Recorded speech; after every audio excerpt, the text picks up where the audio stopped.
तो श्रवण कुमार खंडकाव्य हम लोग पढ़ने जा रहे हैं। उससे पहले हम लोग समझ लें कि भाई किस जनपद के बच्चों को ये खंडकाव्य पढ़ना है। यानी आपका विद्यालय अगर मेरठ, आजमगढ़, बस्ती, रायबरेली, हरदोई, बांदा, बहराइच, हमीरपुर, गाजियाबाद, सिद्धार्थनगर, मऊ, गौतम बुद्ध नगर, श्रावस्ती, महोबा, संत कबीर नगर, हापुड़ और बागपत जैसे जनपदों में आपका विद्यालय है, यानी आप इन जनपदों के छात्र हैं, तो आपको श्रवण कुमार खंडकाव्य पढ़ना है।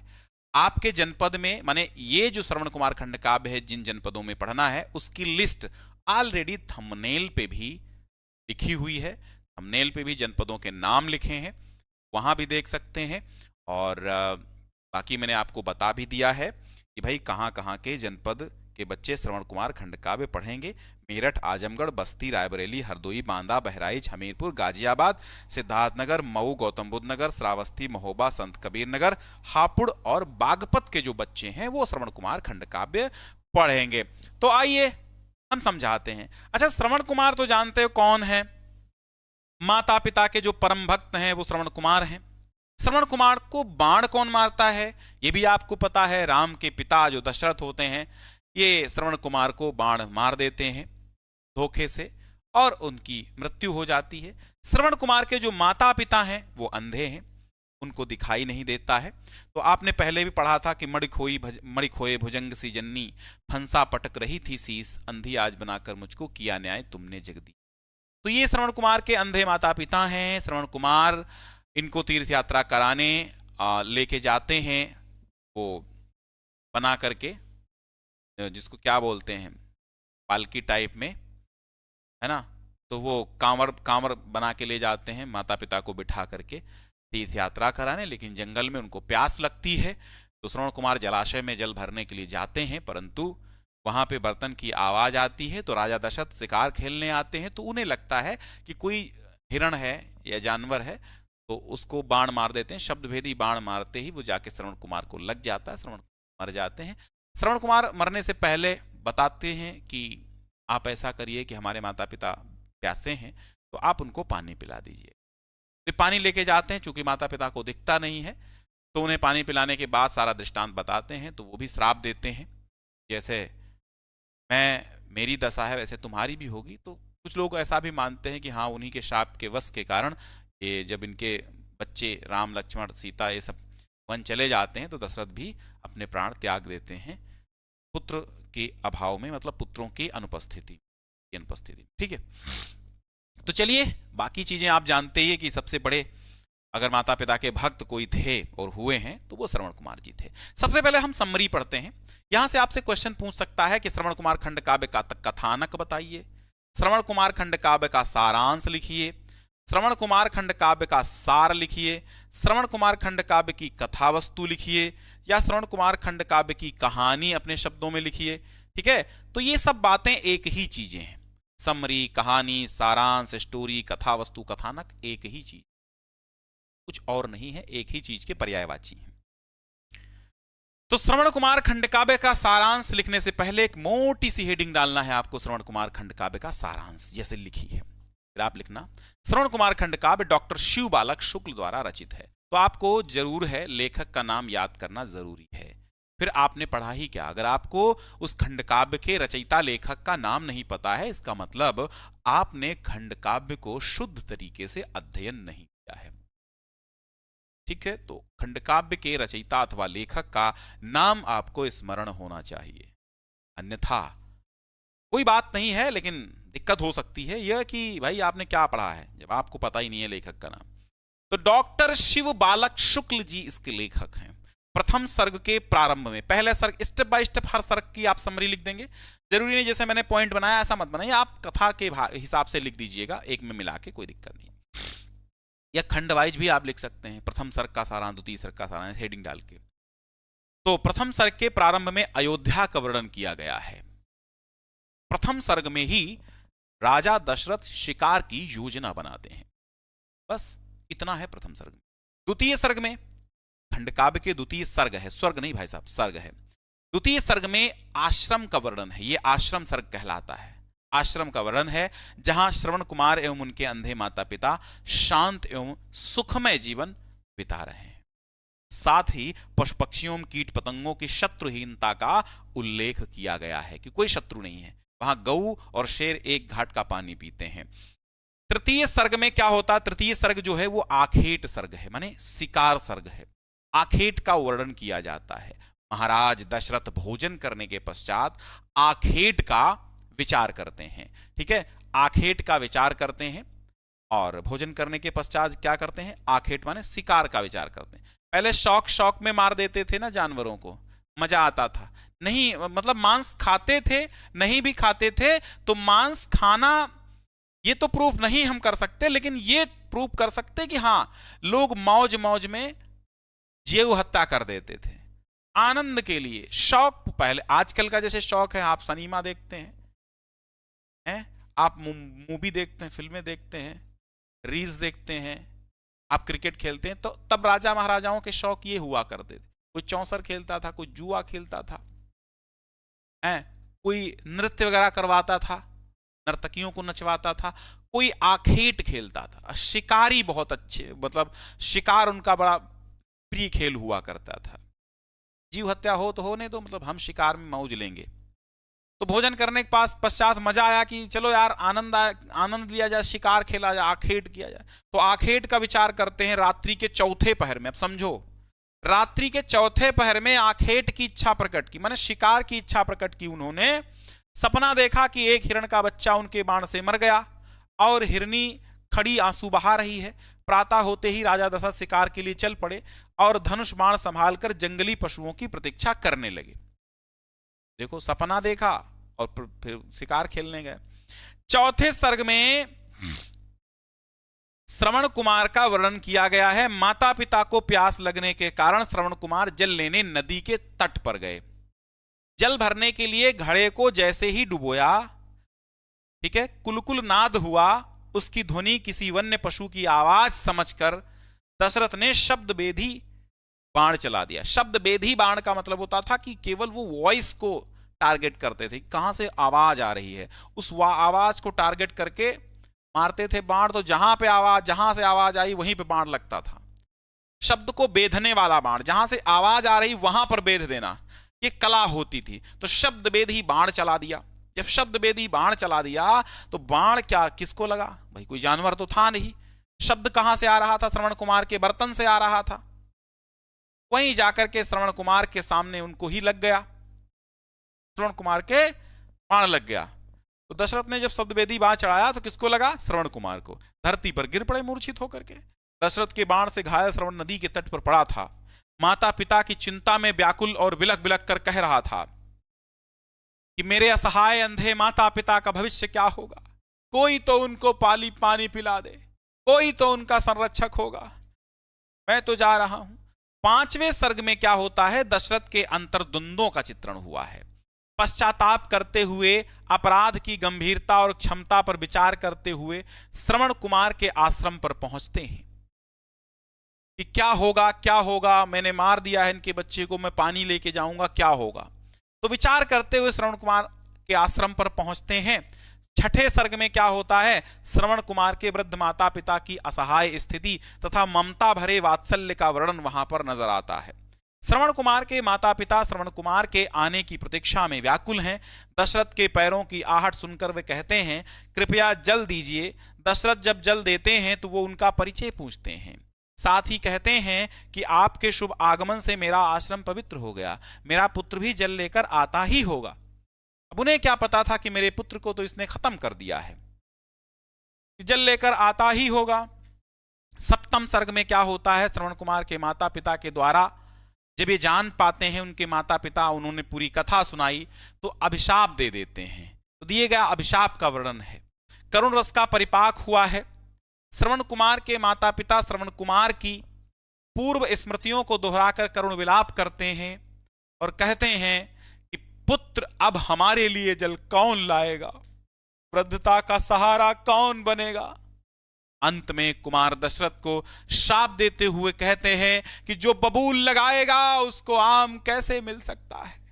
जिस प्रकार तूने मुझे मेरे पुत्र को मारा है, मैं पुत्र शोक में कलप रहा हूं, तो पुत्र शोक में कलप रहा हूं जिस प्रकार मैं अजनंदन, पुत्र शोक में कलप रहा हूं जिस प्रकार मैं अजनंदन, सुत वियोग में प्राण तजोगे इसी भांति करके क्रंदन, इसी भांति करके क्रंदन।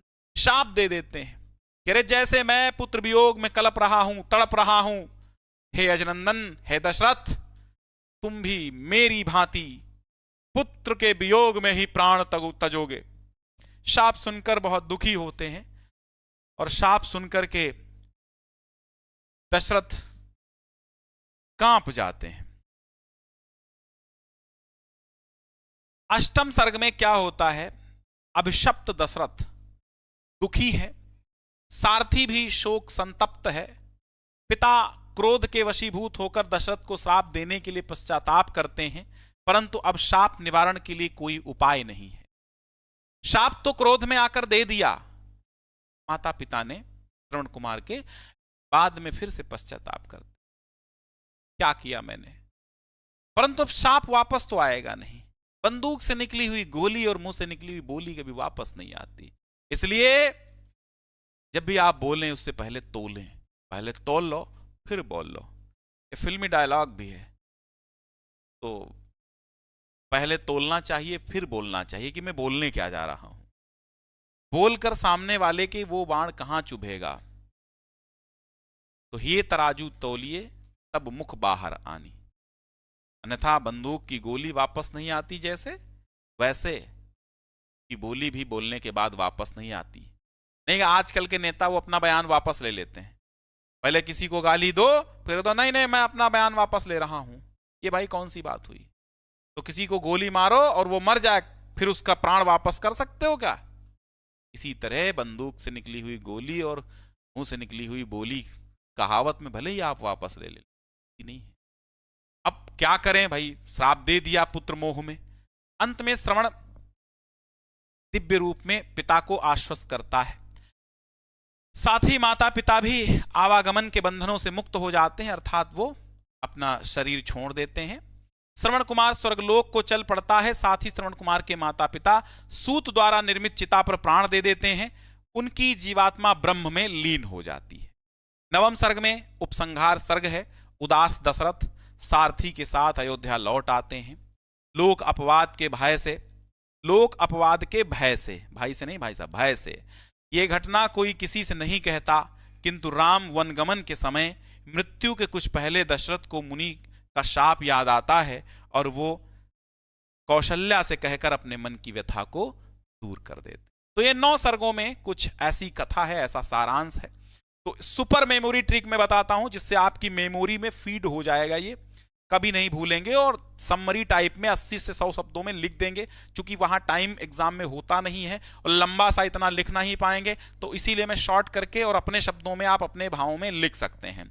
सबसे पहला देखो, यहां से ये 9 ये शब्द याद कर लीजिए, ये 9 वर्ड याद कर लीजिए सीरियल से, बस आपको पता चल जाएगा कि कैसे हमको सारांश को लिखना है। सारांश में चाहो तो हेडिंग डाल सकते हो, वरना आप गद्यांश की तरह आप एक पेज में लिख सकते हो, कोई दिक्कत नहीं है ना। तो अयोध्या, आश्रम, आखेट, आघात, आत्मग्लानि, असहाय, अभिशाप, आरोहण, उपसंहार, ऐसे याद करोगे। तो पहला सर्ग अयोध्या सर्ग है। अयोध्या का वर्णन है पहले सर्ग में। दशरथ का राज्य, शिकार की योजना बनाते हैं कि शिकार भोजन के उपरांत रात के चौथे पहर में स्वप्न देखते हैं और सुबह प्रातः होते हुए शिकार खेलने चल देते हैं। शिकार वहां पर दूसरे स्टेप में आगे क्या लिखेंगे, श्रवण कुमार अंधे माता पिता के साथ जंगल में आश्रम में रहते हैं, वहीं पर खुश हैं और अपने माता पिता की सेवा करते हैं। माता पिता को प्यास लगती है और वे पानी लेने जाते हैं। फिर आखेट, दशरथ का शिकार खेलना, वे किसी जंगली जानवर की प्रतीक्षा करते हैं और उनको हिरण का सपना आता है, तो वो शिकार खेलने जाते हैं और फिर वहीं जाकर के जंगली जानवर की प्रतीक्षा आने की करने लगते हैं, जलाशय के से थोड़ी दूर। इसके पश्चात उनको आघात, अगले चौथा क्या है, आघात। आघात माने घात करना, मारना। तो शब्दभेदी बाण, जब श्रवण कुमार पानी भरने लगते हैं जलाशय में, तो आवाज आती है, तो दशरथ को ऐसा प्रतीत होता है कि जैसे कोई जंगली जानवर पानी पी रहा है, ऐसी ध्वनि उनको सुनाई देती। दशरथ अपना शब्द भेदी बाण तानते हैं और मार देते हैं। वहां जाकर देखते हैं तो श्रवण कुमार मूर्छित पड़ा हो, चिल्ला रहा होता है कि अब मेरे माता पिता का क्या होगा। फिर आत्मग्लानि, दशरथ का पश्चाताप इसमें वर्णित है कि आगे दशरथ बहुत पश्चाताप करते हैं, लेकिन अंततः धीरे धीरे करके पानी लेकर के वे आश्रम की ओर चल देते हैं। फिर छठे में क्या लिखेंगे, अंधे माता पिता की प्रतीक्षा। वहां पर अंधे माता पिता प्रतीक्षा कर रहे होते हैं, दशरथ पानी लेकर के पहुंचते हैं तो अंधे माता पिता उनसे पूछते हैं कि आपका परिचय क्या है, परिचय बताते हैं तो वो बहुत प्रसन्न होते हैं, कहते हैं हमारा आश्रम पवित्र हो गया, महाराज दशरथ अजनंदन दशरथ आप आए हैं, मेरा पुत्र भी आता होगा। तो सारा दृष्टांत बताते हैं कि आपका पुत्र नहीं आ रहा है, वो मर चुका है, मैंने उसे मार दिया है। तो अगले स्टेप में क्या होता है, अभिशाप, पुत्र वियोग का शाप दे देते हैं कि जिस प्रकार हम पुत्र वियोग में तड़प रहे हैं उसी प्रकार दशरथ तुम भी पुत्र वियोग में तड़पोगे, तुम भी अपने प्राण तजोगे। अब शाप दे देते हैं, तो शाप देने के पश्चात भी वो पश्चाताप करने लगते हैं श्रवण कुमार के माता पिता कि अरे मैंने क्या किया, मैंने शाप दे दिया। अब शाप तो वापस आना नहीं है। आगे क्या है, आरोहण मोक्ष।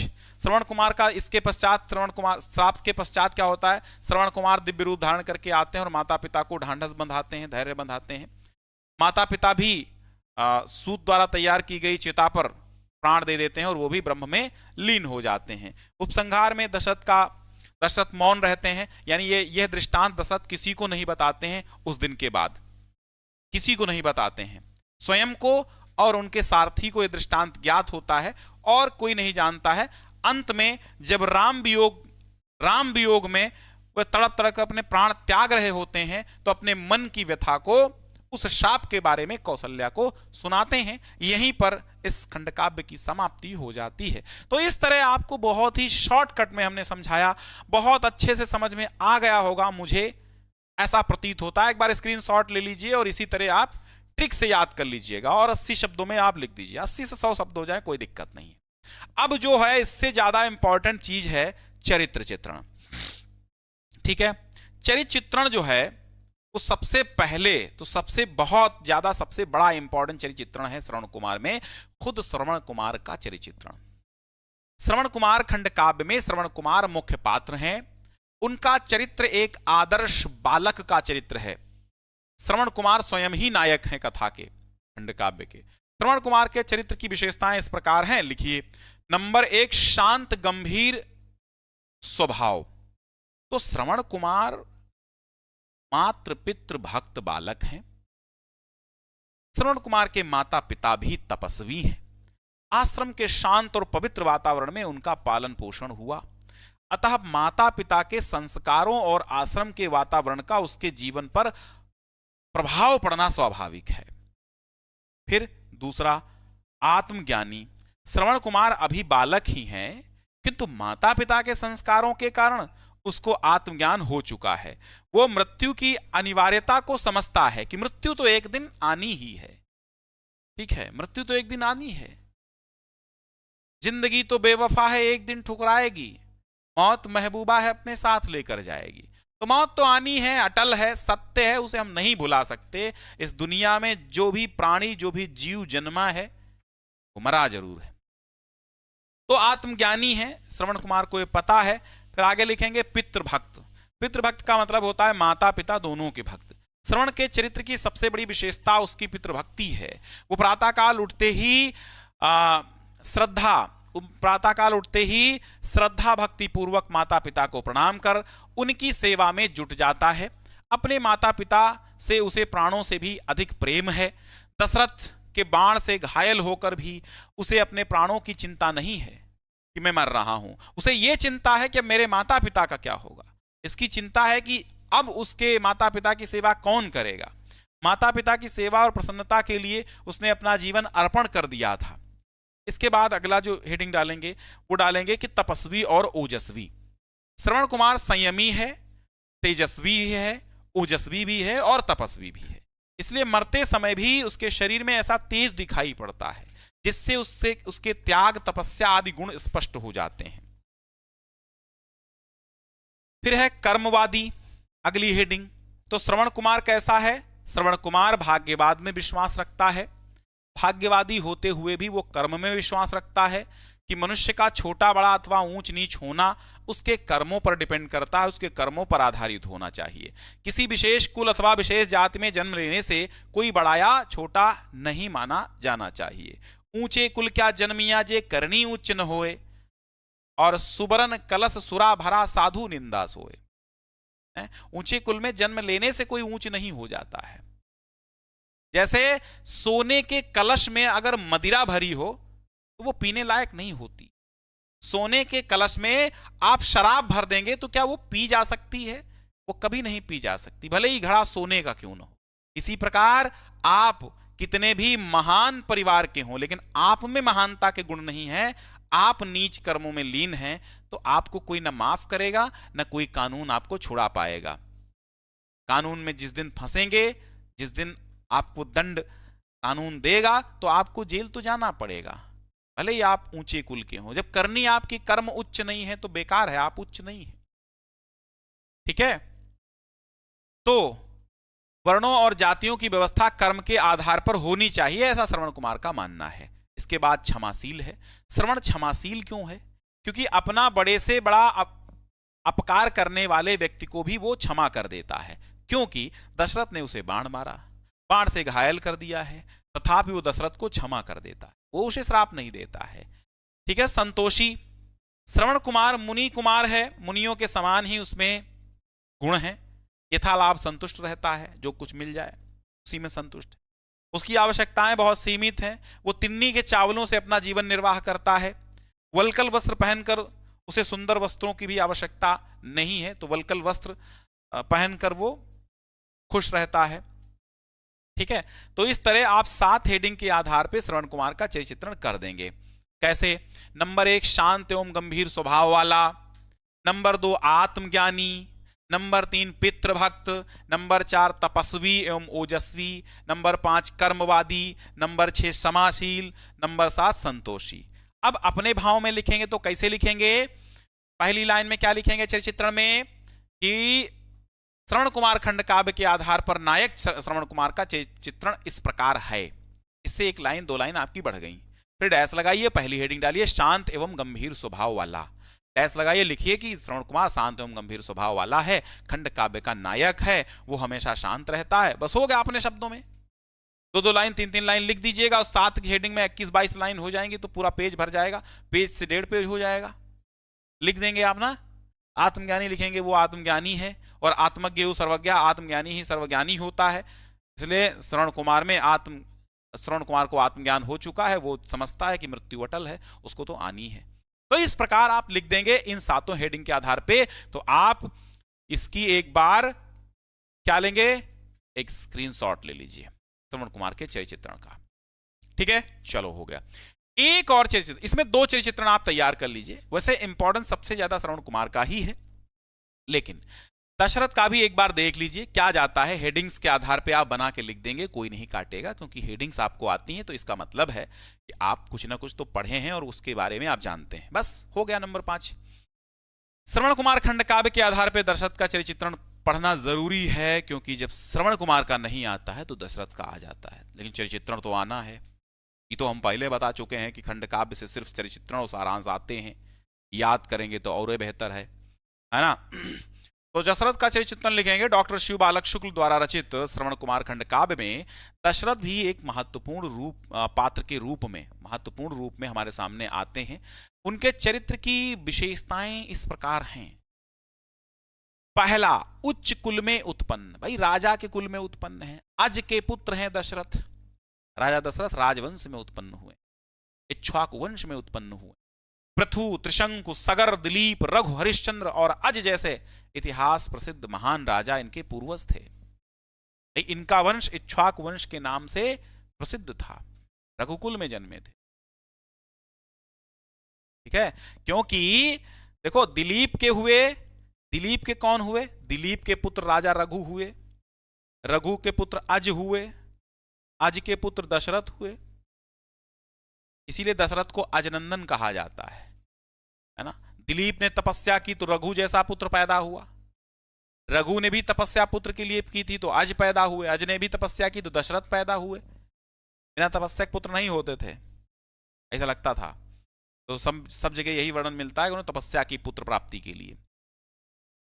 उच्च कुल में उत्पन्न, तो पता चल गया कि राजा उच्च कुल में दशरथ उत्पन्न हुए थे। पृथु, त्रिशंकु, सगर, हरिश्चंद्र, दिलीप, रघु, अज जैसे इनके पूर्वज थे। इनका वंश इच्छाक वंश के नाम से प्रसिद्ध था। दूसरा योग्य शासक, ये दशरथ योग्य शासक तो थे। राजा दशरथ योग्य एवं प्रजावत्सल शासक थे। उनके राज्य में न्याय का बोलबाला था। चोरी का नाम भी न था। प्रजा सभी प्रकार से संतुष्ट एवं सुखी थी। विद्वानों को यथोचित सत्कार दिया जाता था। सुख समृद्धि आमोद पूर्ण था। कोशलेश का शुभ शासन, कोशलेश माने दशरथ का शुभ शासन, तो ये पंक्ति भी डाल सकते हो। तीसरा है शिकार प्रेमी, भाई शिकार प्रेमी न होते तो काहे श्रवण कुमार मरते। शिकार प्रेमी राजा दशरथ शिकार के प्रेमी थे, इसलिए सावन के महीने में वर्षा के पश्चात जब चारों ओर हरियाली छाई हुई थी, उन्होंने शिकार करने का निश्चय किया था। वे धनुर्विद्या में बहुत ही निपुण थे, बहुत निपुण थे धनुर्विद्या। चौथा प्रायश्चित एवं आत्मग्लानि से परिपूर्ण। राजा दशरथ अनेक प्रकार से प्रायश्चित करते हैं। वे सोचते हैं कि यह महान पाप मैंने क्यों कर डाला। यदि मैं थोड़ी देर अधिक सोया रहता या मार्ग में रथ का पहिया टूट जाता, घोड़े बिगड़ जाते, तो इस पाप से मैं बच सकता था। मैं क्यों आया शिकार खेल। लेकिन हो का जब चिड़िया चुग गई खेत, अब पछताए हो। तीसरा है उदार मना, पांचवा। तो उदार मना का मतलब होता उदार मन वाले, जिसके मन में उदारता हो, करुणा हो, दया हो, उसे कहा जाता। तो उदार दशरथ जो हैं, श्रवण कुमार के माता पिता से शाप पाकर भी कुछ नहीं कहते और सोचते हैं कि इस पाप का फल तो भोगना ही है, इसलिए वे बिना कुछ कहे ही अपना अपराध स्वीकार कर लेते हैं। चले आते हैं कि रही खरकती हाय शूल सी, पीड़ा उर में दशरथ के, ग्लानि तृषा वेदना विमंडित, शाप कथा वे कह न सके। रही खरकती हाय शूल सी, पीड़ा उर में दशरथ के, ग्लानि तृषा वेदना विमंडित, शाप कथा वे कह न सके। किसी से नहीं कहा। इस प्रकार हम देखते हैं कि दशरथ के चरित्र में एक महान पात्र छुपा हुआ है। उच्च कुल में उत्पन्न होने पर भी उनमें अभिमान नहीं था। उनका शासन उत्तम और उनके कार्य भी महान थे, परंतु यह त्रुटिवश या गलती कहें हो गया। ठीक है, तो अब यहां क्या है, ये हेडिंग्स में आपको दशरथ का चरित्र लिखना है। तो दशरथ के चरित्र की एक बार स्क्रीनशॉट ले लीजिए। पहली हेडिंग है उच्च कुल में उत्पन्न, दूसरी है योग्य शासक, तीसरी है शिकार प्रेमी, चौथी है प्रायश्चित एवं आत्मग्लानि से परिपूर्ण, और पांचवी है उदार मना या उदार मन वाले या करुणा से व्याप्त।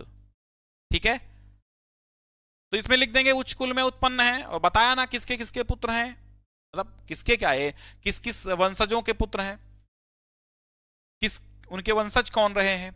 योग्य शासक हैं क्योंकि उनके शासन में प्रजा दुखी नहीं थी। शिकार प्रेमी हैं इसीलिए तो गए थे शिकार खेलने, और नहीं जाते तो कैसे श्रवण कुमार मर जाते, काहे मरते। वो खुद ही कहते हैं ना कि थोड़ी देर रात नहीं जागते हम, रथ का पहिया टूट जाता, घोड़े हमारे बिगड़ जाते, तो कम से कम ये समय टल जाता, तो मेरे हाथों श्रवण कुमार नहीं मरते। प्रायश्चित करने वाले हैं, आत्मग्लानि से भी परिपूर्ण है, बहुत परेशान होते हैं, लेकिन क्या है उदार मन वाले हैं, क्योंकि श्राप देने के बाद लोग तो तुम कहोगे कि तुम ये हो जाएगा, तुमको कोई गाली दे तो तुम भड़क जाओगे, उसको मारने लगोगे, लेकिन वो गलती थी तो नहीं, उन्होंने भड़के नहीं, वो श्राप दे दिया तो कहा ठीक है भाई गलती, श्राप दे दो। इस तरह आपको लिख देना है। ठीक है, तो आपका श्रवण कुमार जो खंड काव्य है, जिन जनपदों में चलना है ऑलरेडी थंबनेल पे लिखा हुआ है। अगर आपको नहीं पता कि आपके जनपद में कौन सा खंड काव्य चलता है, तो एक बार एक वीडियो में बना चुका हूं कि कौन से जनपद में कौन सा खंड काव्य पढ़ना है, वो वीडियो देख लीजिए। और नया वाला देखना, इस बार वाला, ये नहीं कि पुराना देख लो, क्योंकि हर वर्ष थोड़ा सा जनपदों में बदलाव हुआ है इस बार ना, तो देख लेना कि कौन से जनपदों में बदलाव नहीं हुआ, थोड़े से जनपद अपडेट हुए हैं। पहले नपे तुले जनपद थे, कुछ नए जनपद बने, उनके नाम नहीं थे, बच्चे जान नहीं पाते थे, लेकिन अब क्या है, अब सभी को पता है और सारे जनपद अपडेट हो चुके हैं। तो आप ऐसे सर्च कीजिएगा ऐसे सर्च कीजिएगा कि कौन से जनपद में कौन सा खंड काव्य चलता है। ज्ञान सिंधु मिल जाएगा। और क्रैश कोर्स बहुत जल्दी पढ़ लीजिएगा, क्योंकि एक एक मिनट हमारे लिए कीमती है और खिसका जा रहा हमारे हाथों। मिलते हैं अगली क्लास में।